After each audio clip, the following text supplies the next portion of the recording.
मंच पर उपस्थित श्रीमान राव नरवीर सिंह जी, माननीय वन मंत्री हरियाणा सरकार, गोविंद मोहन जी, केंद्रीय गृह सचिव श्री तपन कुमार डेका जी, निर्देशक आसूचना ब्यूरो श्री भृगु श्रीनिवासन जी, महानिर्देशक एनएसजी और आज इस कार्यक्रम में उपस्थित समग्र एनएसजी परिवार और हरियाणा के सभी उपस्थित भाइयों बहनों को मेरा प्रणाम।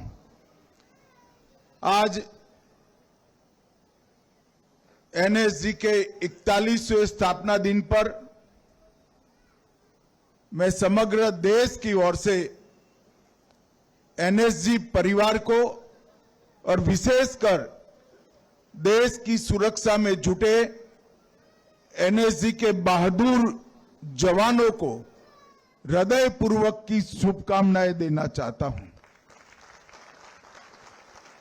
यहां आने से पहले अब तक 4 दशक की लंबी देश को सुरक्षित करने की इस यात्रा में जिन्होंने अपना सर्वोच्च बलिदान दिया है, वो शहीदों को हम सब हृदय से नमन कर श्रद्धांजलि देकर आए हैं। मैं फिर से एक बार वो सभी शहीदों और उनके परिवारजनों की प्रति समग्र देश की ओर से अत्यंत हृदय से कृतज्ञता व्यक्त करना चाहता हूं। मित्रों, सर्वोत्तम और सुरक्षा, ये 3 सूत्रों को लेकर समर्पण, साहस और राष्ट्रभक्ति को अपना गुण बनाकर एनएसजी ने 4 दशकों से इस देश में ऑर्गेनाइज क्राइम, एक प्रकार से टेररिज्म के खिलाफ बहुत बड़ी लड़ाई लड़ी है। और आज अभी जो हम सब ने प्रदर्शन देखा है, ये देखकर देश का हर नागरिक, इसके दिलो दिमाग में हमारी सुरक्षा और आतंकवाद के खिलाफ लड़ाई बहुत सुरक्षित हाथों में है, ऐसा मन में संतोष लेकर हम जाते हैं। मैं फिर से एक बार एनएसजी के सभी जवानों को बहुत बहुत शुभकामनाएं देता हूं। यहां आने से पहले भृगु जी ने मेरे हाथों से एक वट वृक्ष का पौधा आरोपित कराया है। मैं आज इस कार्यक्रम के माध्यम से समग्र देश की जनता को बताना चाहता हूं कि 2019 से अब तक वृक्षारोपण अभियान में हमारे सीएपीएफ के जवानों ने 6 करोड़ 50 लाख पौधे लगाकर देश की हरियाली को जीवित रखने का काम किया है। जब ये अभियान शुरू किया तब कई लोगों के मन में सवाल था कि ये कैसे चलेगा। जिनका काम हथियार लेकर देश की सुरक्षा करना है, वो देश के पर्यावरण को सुरक्षित कर पाएंगे क्या?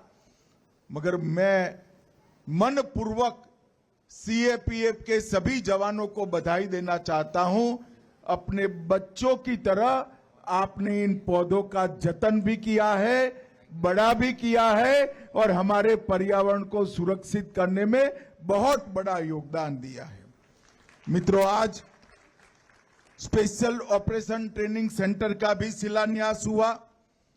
141 करोड़ की लागत से 8 एकड़ भूमि में अत्याधुनिक ट्रेनिंग, आतंकवाद का सामना करने की कमांडोज की, स्पेशल कमांडोज की यहां पर होगी। मैं आज देश भर की राज्य पुलिस को भी कहना चाहता हूं, ये जो एसओटीसी बना है वो केवल राष्ट्रीय सुरक्षा गार्ड के लिए नहीं है। ये एसओटीसी देश भर की पुलिस में जो आतंक विरोधी दस्ते बने हैं वो सभी को अत्याधुनिक तकनीक के साथ ट्रेन कर आतंकवाद के खिलाफ लड़ने के लिए सुसज्ज बनाएंगे, क्योंकि हम सब जानते हैं कि इतने विशाल देश में केवल केंद्र सरकार आतंकवाद का सामना नहीं कर सकती।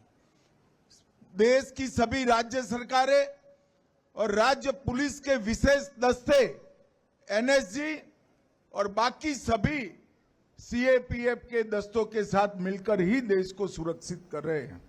इसलिए एसओटीसी आने वाले दिनों में देश की आतंकवाद विरोधी जो लड़ाई है उसको बहुत पैनी तरह से सुसज्जित करेंगे और इसके लिए हमेशा उनको तैयार भी रखेंगे।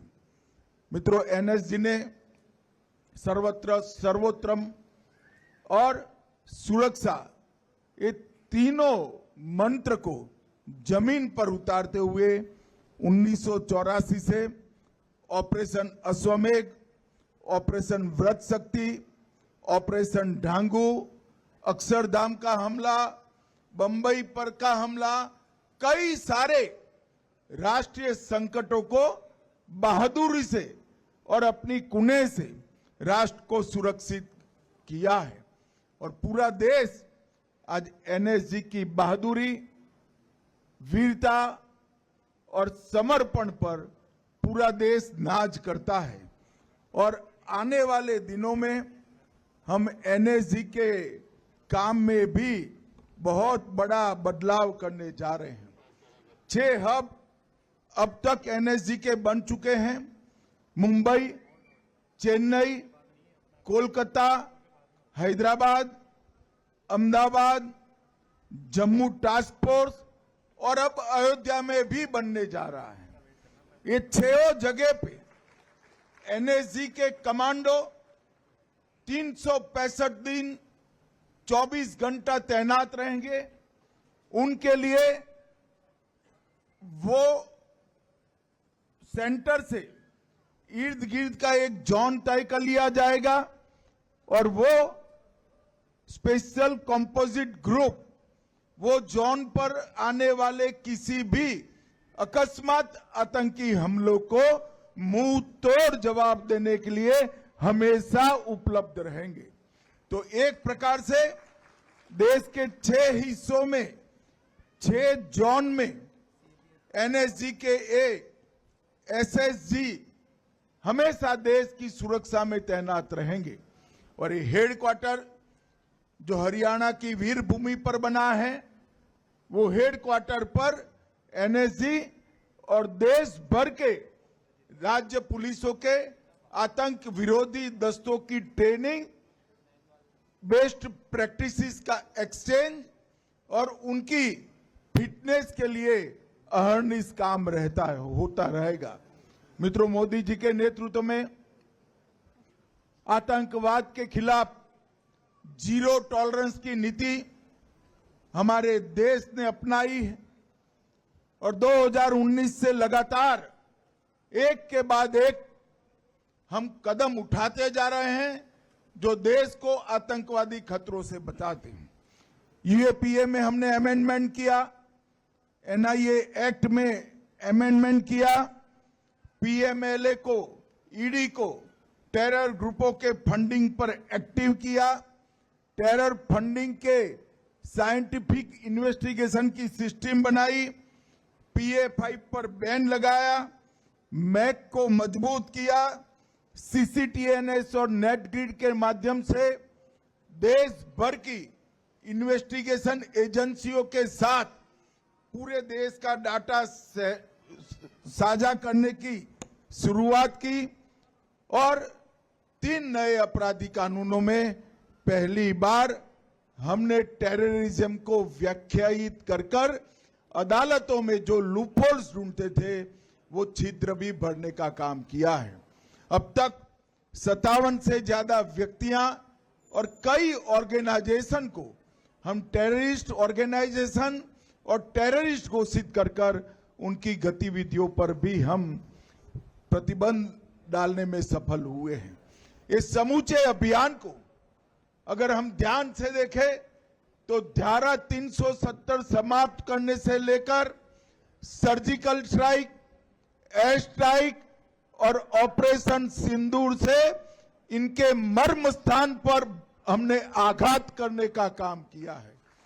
आतंकवादी कहीं पर भी छुपे हो, कितनी भी मजबूत तरीके से उनको छुपाने की व्यवस्था की हो, हमारे जवानों ने, हमारे सुरक्षा बलों ने ये तीनों ऑपरेशन के माध्यम से ये तय कर दिया है कि आपको दुनिया में कहीं पर भी छिपने की जगह नहीं मिल सकती। भारत की सुरक्षा फोर्स, भारत की सुरक्षा एजेंसियां पाताल से भी ढूंढकर आपको आतंकवादी कृत्य का दंड देने के लिए कृत निश्चयी है। और मित्रों, ऑपरेशन सिंदूर ने जहां पर टेररिज्म का प्लानिंग होता था, भारत पर हमला करने का जहां व्यू रचना बनती थी, वो पाकिस्तानी टेरर ग्रुप के हेडक्वार्टर को ध्वस्त किया, इनके ट्रेनिंग कैंप को ध्वस्त किया, उनके लॉन्चिंग पैड को ध्वस्त किया और ऑपरेशन महादेव ने सटीक ऑपरेशन कर जो आतंकवादी हमला किए थे उनको भी समाप्त कर देश का विश्वास हमारे सुरक्षा बलों पर बढ़ाने के काम किया है। मित्रों, एनएसजी के जवानों ने 4 दशक लंबी ये यात्रा में देश के 770 से ज्यादा महत्वपूर्ण स्थानों की रेकी की है। वहां के सारे व्यू रचना, अगर अकस्मात आतंकी हमला होता है तो इसको कैसे बचाया जाएगा, इसका एक डेटा बैंक बनाया है। कई सारे अस्पताल, कई सारे धार्मिक स्थान और कई सारे वाइटल इंस्टॉलेशंस को, जल मार्गों को, देश की संसद को बहुत अच्छे तरीके से प्लानिंग कर एनएसजी ने एक डेटा कैंप बनाया है। और महाकुंभ हो, पूर्व की रथ यात्रा हो या और धार्मिक मिलावड़े हो, इस सभी को एनएसजी ने वहां रहकर साहस, समर्पण और एक प्रकार से सुरक्षा का प्रतीक बनने का काम किया है। मित्रों, आने वाले दिनों में एनएसजी को हम अत्याधुनिक टेक्निक से तो लैस करेंगे ही करेंगे, परंतु इसके साथ साथ इनके कामकाज में भी हम बहुत बड़ा बदलाव करने जा रहे हैं। और मुझे भरोसा है कि 4 दशक का जो एनएसजी का इतिहास है उसको आने वाले अनेक वर्षों तक एनएसजी दोहराती रहेगी। और जिस प्रकार से एनएसजी के जवानों ने आतंकवाद के खिलाफ लड़ाई दृढ़ता के साथ लड़ी है, डटकर लड़ी है और परिणाम लाकर लड़ी है, ये इतिहास दोहराने का आप काम करते रहेंगे। फिर से एक बार पूरे एनएसजी परिवार को मैं बहुत बहुत हृदय से अनंत अनंत शुभकामनाएं देकर मेरी बात को समाप्त करता हूं। वंदे मातरम।